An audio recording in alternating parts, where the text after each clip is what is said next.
Wouldn't surprise Okay, me. I've clicked live. I think we're live. What's going on, everyone? It's Adam and Craig with Grandstand Golf. This is our round two DFS Showdown targets for the 2021 Honda Classic. Craig, we got to talk about Matt Jones first and foremost. Welcome, everybody. Thank you for joining us. Billy, Stephen, Peck, what's going on, everyone? Hope you guys had a good start to the tournament. But man, Matt Jones, Yeah, yeah. incredible round this morning. He just kept playing better when everyone else started playing worse.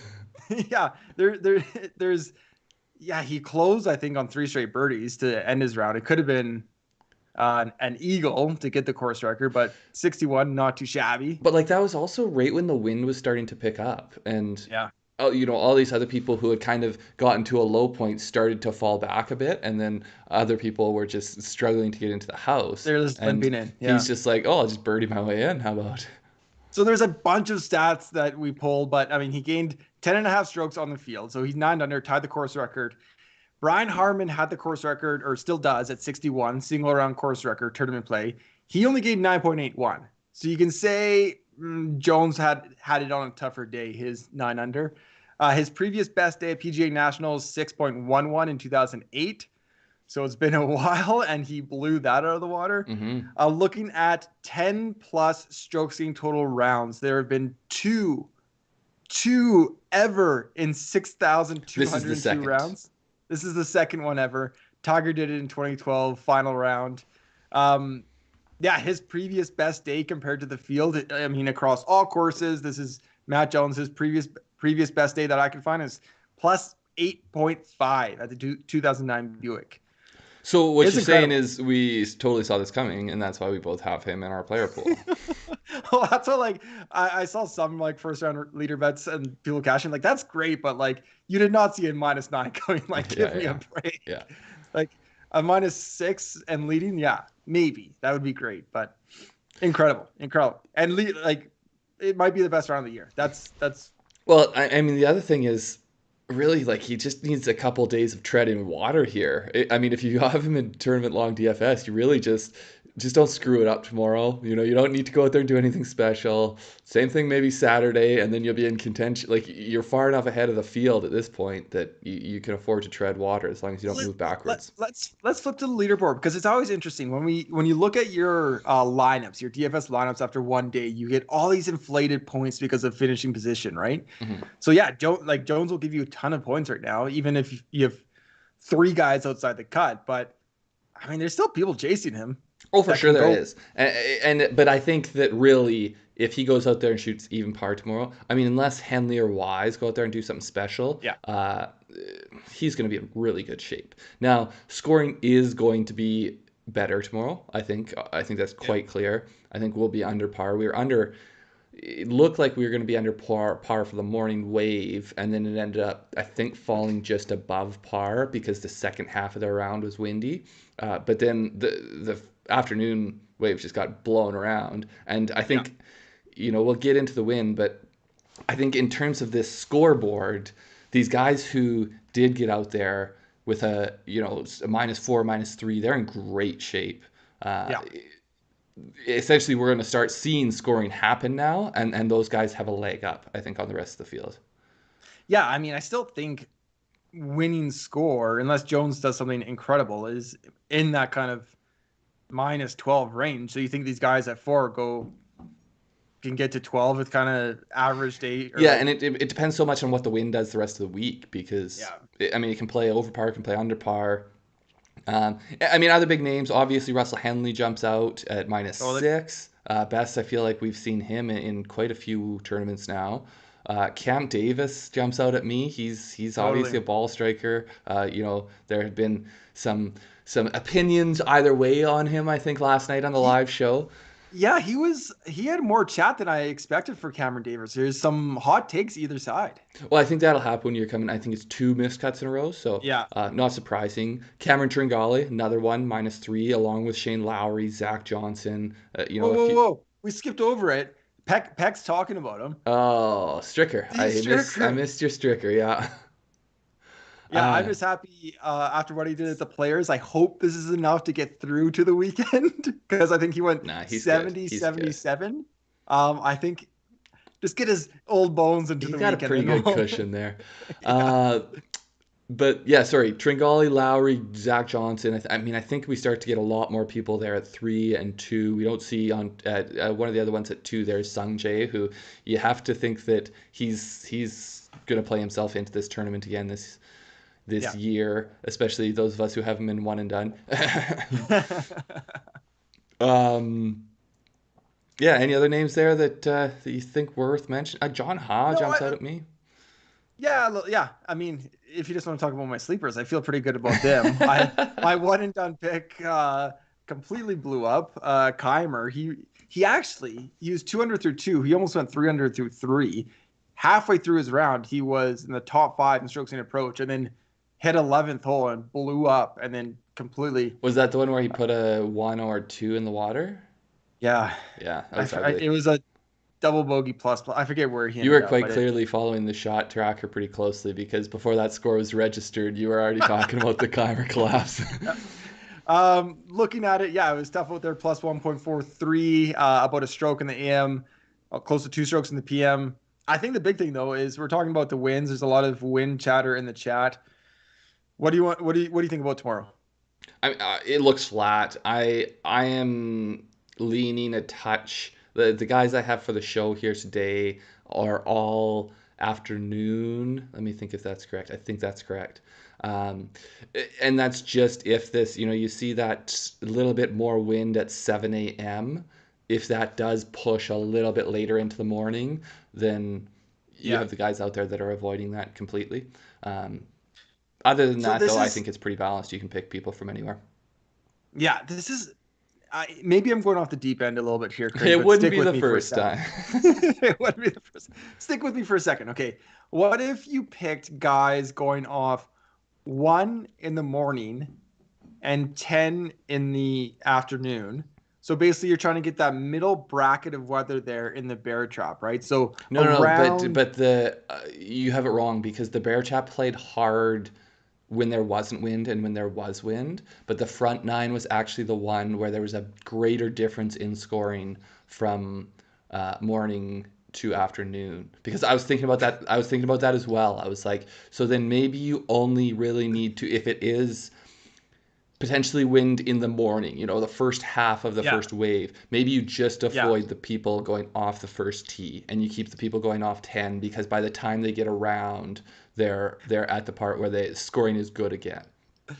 I like how you so factually say I'm wrong when it's like it's kind of just an opinion. No, like You I don't looked know on Data this. Golf. If you look on Data Golf and you look at the See the morning and wave afternoon difference. for Yeah. there's a greater difference in the front nine versus the back nine between the two waves.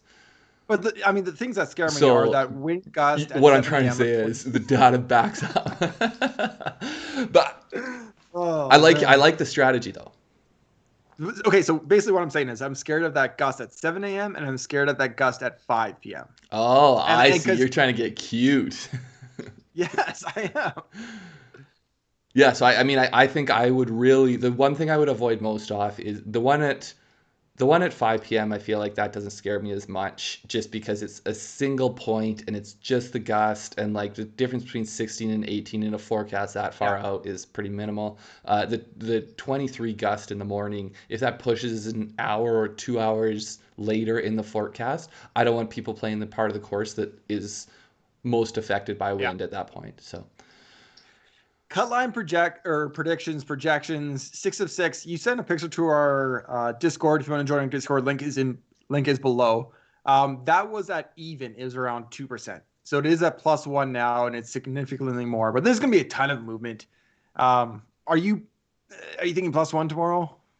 Get yeah, to I mean, +1. +1, +2, even. I think that's the range that it looks like. I think likely it'll stay at +1. I don't think it's going to move higher. If anything, if scoring is really good with no wind, I think it potentially moves back to even. But I think +1 makes a lot of sense to me right now. A couple. Do you want to talk about a couple questions before we jump into this, Craig? Yeah, Henley. Either of, Sorry, go ahead. sorry. I'm just kind of scanning for question marks. Peck asked if either of us have Jones. I have him at 10%. I think you had some as I've well. got 20%. Yeah, I wish I had more. I wish I had more. Davis, yeah, I'm happy he showed up.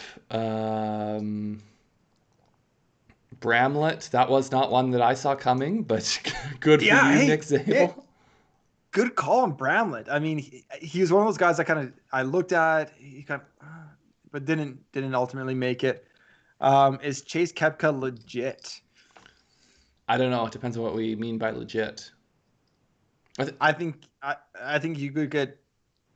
I don't know. Playing him, I think for tomorrow is a little bit too cute, almost. I don't Oh, know. is he legit? I'm not going to be playing him. Is he legit, like a legit PGA player? He's not Brooks. Can he be a lower tier PGA player? I think that's kind of Totally. maybe his ceiling. I mean, I don't know. I've seen so little of him, and I haven't done any deep dive on him or anything. But yeah, James Hand withdrawing sucks. It looks like he wasn't even playing that bad. He was +3 at the time. I think so. I was trying to figure out what happened. It was a rib injury, but he hit his shot into the green. The previous 2 holes, or 2 of the previous 3 holes, maybe he had been in deep rough and recovered like off the tee. Oh, so I okay. don't know if potentially he had aggravated a pre-existing injury and then was going to try to play through it. But then when he hit his shot into that green in the par 3, where it looked like he hit that shot and then he withdrew. So maybe he just his next Yeah. full swing, essentially, he's like, yeah, it's not going to happen. Yeah, it's Ustazen all over again. It's not. It's part of PGA DFS. It kind of sucks. But It sucks. I mean, Hazen, I feel like it's a little bit different just because I think that especially sucks when it's the guy figures out during warm-ups that he can't go. This is more like, I think any sport you see this. You get injured in the first quarter, he's taken off the field. Like that happens. But it does suck. It does suck. It does suck to roster him and I have that want to happen say because 15 or 20%. So I'm right there with you. do. Yeah. Oh. Yeah. Anyways, cut line, it's going to be tight. Right now, 2%. Depends. There's a few heavily owned guys that are outside now that if they get inside, I think that will change that significantly. Biggest sweat, I know what mine is. I mean, I'm kind of, yeah, we'll talk about your, go ahead. Well, I got Brandon Wu at 55% tournament long. Fortunately, he's not actually in my top lineup, which I've got a nice Jones, Henley, I think maybe Tringale. I can't remember all the names on there, but I'm sweating that one. I'm sweating Patton Kizzire and Adam Hadwin. Hadwin's the one outside right now. Everyone else is inside. So we'll see. We'll see. Yeah, I have a Woo with Jones, Henley, Davis, Tringale. I sent to our Discord with Woo. So he's definitely one I'm sweating tomorrow, without a doubt. Yeah. Is he my biggest sweat? I have quite a bit of ownership, but I'm definitely sweating Matt Wallace. If you want my Brandon Wu narrative too, he was in fine shape until the wind hit. So what I'm hoping is that he can go out there, have a nice 4-under round, and maybe he's a bit of a fair weather player. That's kind of what I'm hoping right now. Teaser, I don't have him, but I considered him for our show for sure. Yeah, well, like, I mean, his ownership will plummet for sure. His price went up 7,000, I want to say, or 700, sorry, maybe 800. I don't remember. He's 85 or 86 ish, and there's not going to be a whole lot of people that take him at that price at +4. But anyways, I think on that note, I am good to go if you are. There's a question. Graham McDowell, Luke Donald, +9, +6.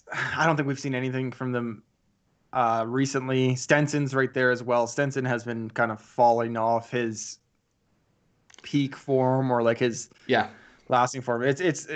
Yeah, unfortunately, I think with McDowell and Donald especially, neither of them are really long players, so they kind of have to have everything dialed in to be competitive. And that at the peaks of their career, that's what they did. They did that at the elite level. But as soon as they start to lose precision, accuracy, putting, whatever it is, all of a sudden that's the only thing they can hang their hat on. They don't have the baseline distance that some of these other guys have.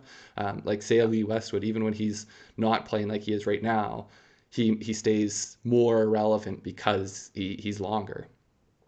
Yeah. Okay. Thank you, everybody, for joining us. Hit that thumbs up. Subscribe to our channel if you have not already. Craig, let's jump into some picks. How about that? Let's do it. Let's do it. Okay, I kind of have a theme for my picks. I'll talk about maybe at the end, but my first pick, Kevin Tringale, 9,300. He was one of my picks. I'm just going to stick with him. I see what I saw, I liked. from Tringale. So 67, 3 under, 6 birdies. Love the 6 birdies.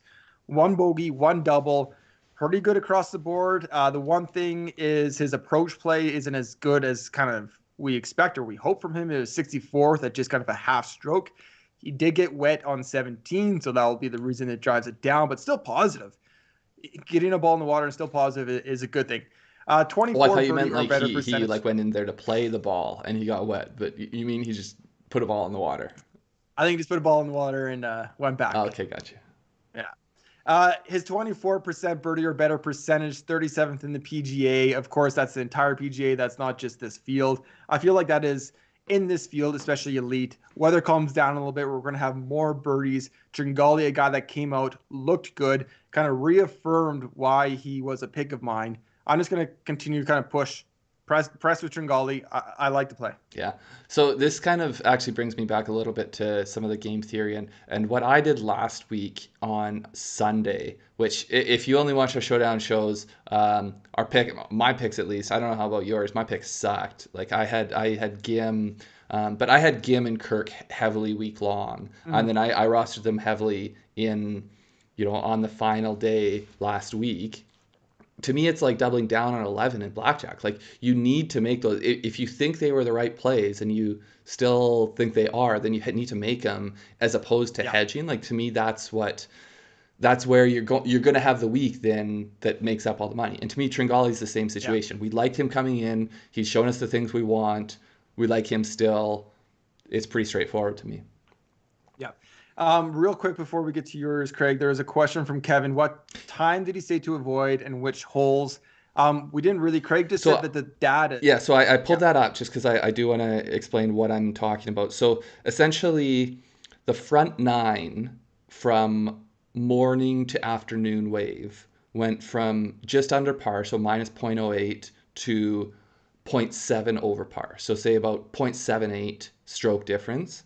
And then the back 9 went from plus 1.06 to plus 1.20. So it's only 0.14. So really, you want to avoid having any players on the front 9 in wind because it looks like you can potentially take advantage, or at like worst case, it's neutral. But then if it gets windy, it's hard. Whereas the back 9, and I think especially the bear trap, is going to be hard regardless.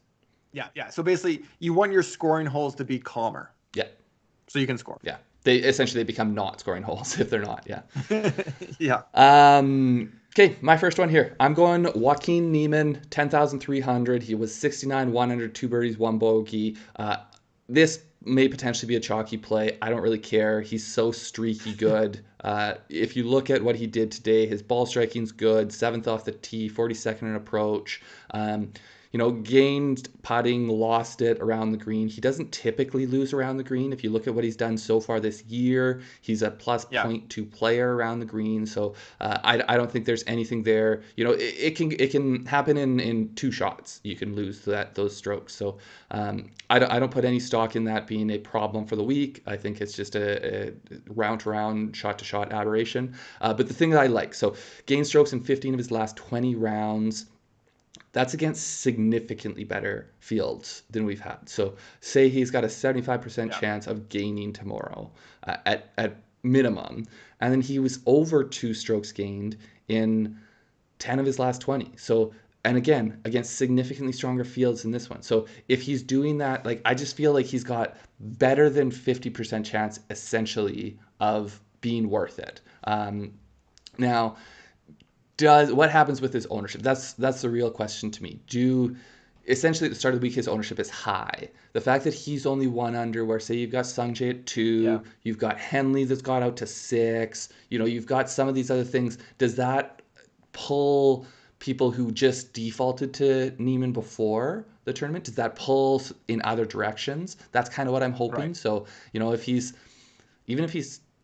20s to 30s, I'm fine with it. If it starts to get over 40, then I don't like it. I don't think he could be that high. I mean, his ownership is really high for the tournament, but I'd be surprised. I think people are going to hammer the kind of Tringale Henley area. I think Henley balanced is going to get a lot of action. Yeah, I agree. Okay. I like it. I like Niemann.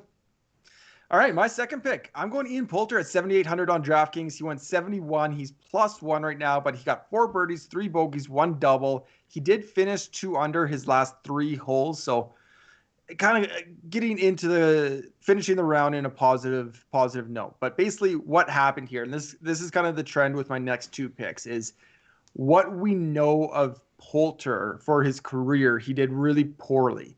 So he lost 1.9 strokes putting. He's 123rd in the field. His strokes in putting is positive in 20 of the last 30 rounds. If you look at his career, he is positive strokes in putting every single year except for his rookie year. That's it. He's been positive strokes in putting. He's positive 0.4, so 0.4 strokes putting at PGA National over 26 rounds. So it's not like this course kind of threw a curveball at him. He's still positive, almost a half stroke with a good amount of data at this course. Around the green, approach fine. Off the tee, nothing too worried about. But I love the fact that his approach play was strong and his around the green game was strong. He finished strong. I think if Poulter can have, even average for him is kind of a quarter stroke or a half stroke positive, he can have a way better round, a 3 under round.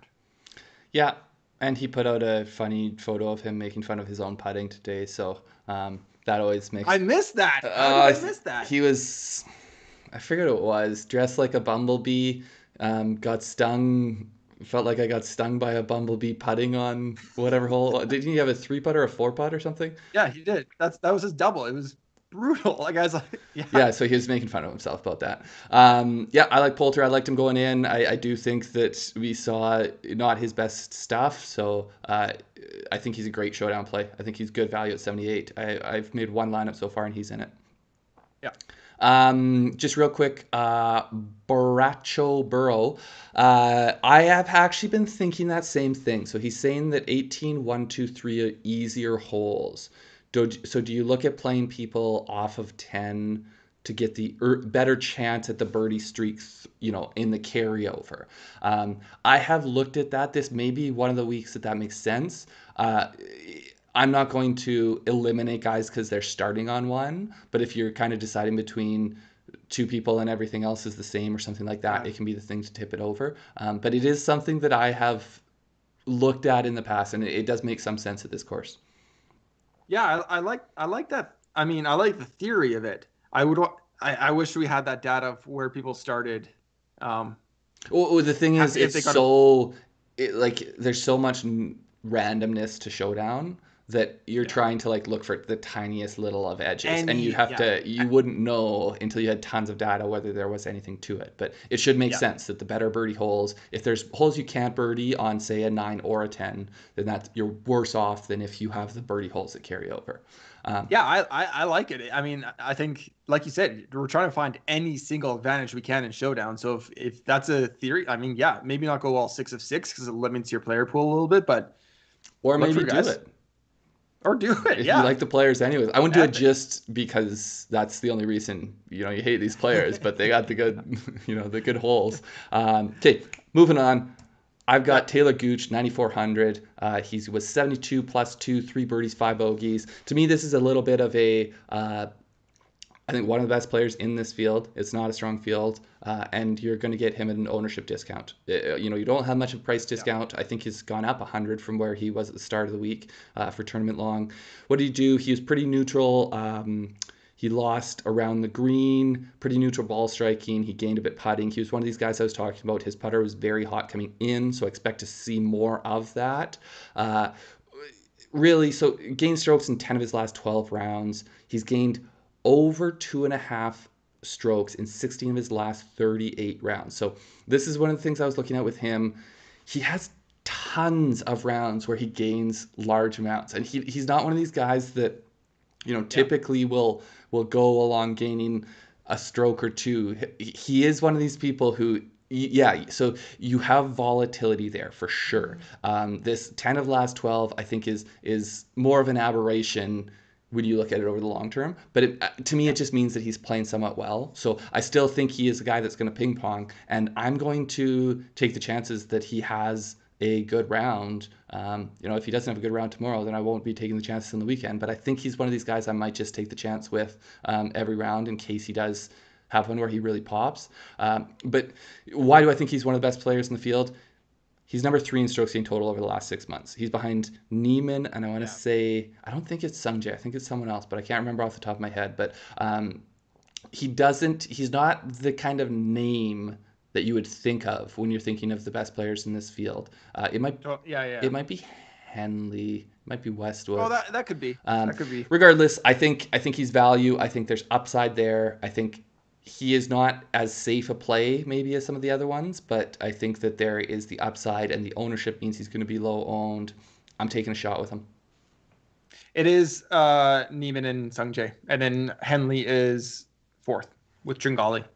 So, yeah, I mean, you're just, I hate to say it, Craig, you're just cherry picking from the top of the salaries here. Like, ooh, Niemann and Gooch. Well, so say you put Niemann and Gooch together. You got the high owned, and then you got to diversify. You go with Gooch, you know? No. I like both plays. I don't know how or if I'll get to them, but I respect the process. Okay, I got you. That's your way of saying you're not going to play him, but you don't want to put too bold of a stamp against it. Okay. Yeah, exactly. Okay, what you got? Last one here. I'm like, Greg, I'm going near the bottom here. I got Matthew NeSmith at 6,800. I think this price is just ridiculous. So again, 70 even par, 3 birdies, 1 bogey, 1 double. Just like Poulter, the thing that he did worse is the thing that he does best. So he lost 0.71 strokes on approach, 94th in the field. Looking at his recent history, his last 18 rounds, he's gained on approach in 17 of them. Like, he just doesn't do that. He's over 1 in 11 of 18 rounds. He's over like 2 or 3, even like at a crazy rate. He's a great approach player. He got wet on 11. Okay, I was going to say, I was just going to look up. I was like, he must have put one in the water, because he's not just going to trickle away losing the whole time. He got wet on 11, and unlike Keimer, it didn't result in a +7. He stuck it out and got to even par. So I like where the rest of his game's at. And I think his approach play, I would be shocked if he went negative twice in a row, but he's positive off the tee. He's positive around the green. He's positive putting. Not any unrealistic numbers that he couldn't duplicate or improve upon tomorrow. Like, he's not over 1 in any of them. I think it's just 6,800 for a ball striker that the rest of his game played well in round 1. Yeah. I love this play. Yeah, and I do think as well with him, he was playing well before the wind hit, similar to what I was saying about Brandon Wu. I think that NeSmith, he was 3 under, I want to say. He gave back all his strokes, but he got 3 under early when it was calmer, and then when the wind hit. So if he does have calmer conditions tomorrow to play in, you can see potentially that better trend continuing. Okay, my last one here, Mackenzie Hughes, 7,500. Maybe it's a bit of a FOMO play. I don't have him tournament long, and he looked pretty good. 68, -2, 5 birdies, 3 bogeys. So he did a lot of it with the putter. That is not unusual for him. Really, if you're getting any gain with him ball striking, that's a bonus. It does sometimes happen off the tee. He can be... He's not, super long or super accurate, but he'll have weeks where he is a little bit of both and can gang off the tee because of it.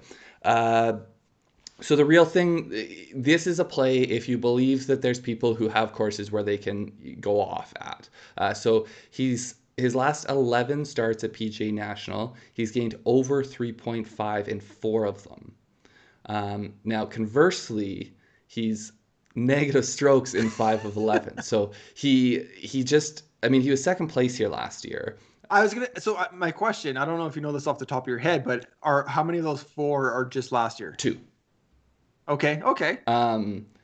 So really it's just, do you think this is just, is there any sample size here? Do you think it's just coincidence that he's had 4 very good rounds relative to the field here? I think a little bit it has to do with the fact that this course doesn't reward ball strikers a huge amount. So a guy like Mackenzie Hughes, who can grind and make putts and do some special things, doesn't necessarily need to gradually earn a half stroke on this tee shot or a 10th of a stroke on this tee shot. He just kind of needs to make a few big putts along the way. And then he has those rounds where that happens. So to me, again, somewhat similar to Talor Gooch, I'm looking for the upside of this play. Yeah. No, I like that. I like when you find these plays where they have that chance to pop off. That's what you need in Showdown. So yeah, I completely agree. Yep. Okay, that does it for us. I did So see. Sorry, go yeah, ahead. there's a few things. There's a few things I want to talk about. McCumber from Matthew Zeman got brought up a couple times. Tyler McCumber. I didn't look at his round much. I see that he gained on approach, tee to green, putting, even par round. Yeah, he's an interesting one. He's a good showdown guy because when he scores, he can Yeah. score in bunches and he can go low. I like Um, him. I'm probably more of just a golf fan of his. Like yeah, he is someone that I cheer for. I like his story. I like I think he's an easy guy to cheer for. I'm not in a big hurry to play. yeah, me Showdown. I neither. think maybe I'll get there. He seems to be one of these guys that really does flash, and like he'll have tournaments where he'll shoot up Yeah, into the top 10, but he'll miss cuts a lot of the time, and he'll have maybe he'll have good rounds and then just sloppy rounds. So I don't know why that is. yeah. I haven't done enough of a deep dive into him as a player, I don't think. And this might be completely off base, but I feel like when he is in playing well, like he's seems to be laser focused and improve. When he's not, his scoring seems like it almost checks out. You know, like it can go low and very high. Yeah, agreed. A wide distribution, I would say. Yeah. Lowry in the wind. Yep. I like Lowry. Speaking of Canadians, what about Nick Taylor for bounce back? Lost almost 2.5 strokes putting. Bracho. Do you know what his price is? I don't know. Gained one on approach, gained one on off the tee. I'm guessing his price is still in the sixes, if I had to guess, I but mean, I I like don't Nick know. Taylor as a Yeah, player, so um, I think that's a good I play. think his ownership will be low. It depends on the price, but So I'm working from the bottom back up. We had a question from Nesnell about the how many players in a showdown player pool. So do you want to talk about when and if you kind of do 20 lineups, Craig? so I most days do 20 lineups. I'm not as strict just because I think the timing and I don't have the time to Yeah. sort of meticulously go through with my percentages. I just make them all by hand and I just make one after the other. And then usually when I'm done about 10 or 15, like I'll do this on the couch. I don't even Yeah. typically I don't even I try to get a good feel for the players I like, but then I'm not looking like oftentimes I'll be looking at our model and what they did, just a bunch Yeah. of things when I'm making my player Yeah. pool. Um, but really I'm just making it by feel. I after 10 or 15 I look through to make sure I don't have like crazy amounts of ownership on someone I don't want to, just because Yeah. pricing wise Yeah. they seem to fall in a lot. But yeah, it has. I feel like sometimes I'm like, yeah, like I should be doing this more, just be making it by feel because it works well. And then other times Yeah. I have bad showdown days and I'm like, oh, like maybe I should put a little bit more thought into the process here.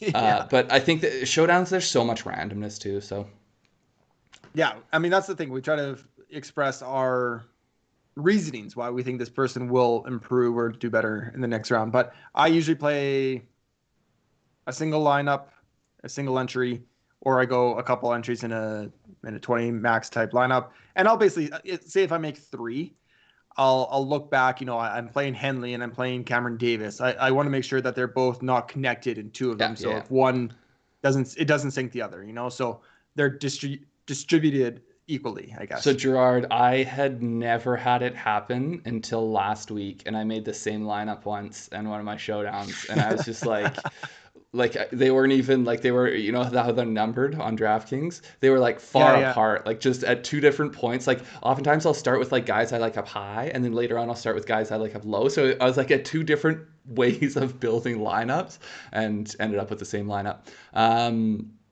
Brandon Wu worth a showdown pick. I think that so his price has gone up somewhat significantly from where it was tournament long. I think his ownership will be low, and so if you want to take a chance, I'm not going to do it just because I'm so really. invested in him tournament Yeah, yeah, yeah, long yeah, that yeah. like Makes sense. if he goes 4 under and makes the cut, I'm going to be pretty happy. If he doesn't, I don't want to add to my sadness. I might get there. Yeah. At one of three or. 1 of 1. I don't know. I might get I there. mean, he Haven't could built go it in. shoot 3 under, miss a cut that moves, and be a decent showdown Yeah. play. But Yeah. Exactly. Hubbard or Duffner. Now, the one thing that I had forgot to mention about Hubbard before the tournament for tournament long, he's got a pregnant wife, like quite pregnant. Oh, yeah. No, like 39 weeks Yeah, this week. yeah. I saw something I want to say on his Twitter account. It was like, how do you Yeah. show that you have a pregnant wife without saying it? And it was like his Yeah. list of food orders or something. That's Um, a good point. That's a really good point. That's kind of nervous. Like he will leave if oh, for sure, I she think goes he in will. like Yeah. yeah. So I 'Cause- mean, I don't think it's as much of a deal for Showdown, but even still, if you roster him tonight and he decides to leave tomorrow morning, you're not going to know. So I'm going to stay away from him all week on that yeah. basis. Duffner gained 3 strokes on the greens. That's a little bit nerve-wracking to me. That's hard to duplicate. I do like seeing Duffner pop I up did on see a that PGA highlight though. the person who won the $1 million, I did see that they had first and second. I didn't realize they had eighth and 12th as well. That's just unfair. Yeah. 150 max. You're going to have more chances to win. Yeah, and then you're gonna have more chances to enter more 150 max milli makers. But next week is a huge week with the bracket. Stay tuned. Make sure you subscribe to our channel because we're going to have a lot of cool things. I think that neutralizes the 150 maxers a little bit. The single entries hit a little bit more even playing field, I think. I like it. I like it. Okay, on that note, I think we should call it. I've got a puppy to attend to. You've got it. Oh no, your child's probably in bed. Yeah, Nice to see. I got an evening to attend to. Yeah, nice to see you guys. We'll check in with you again tomorrow.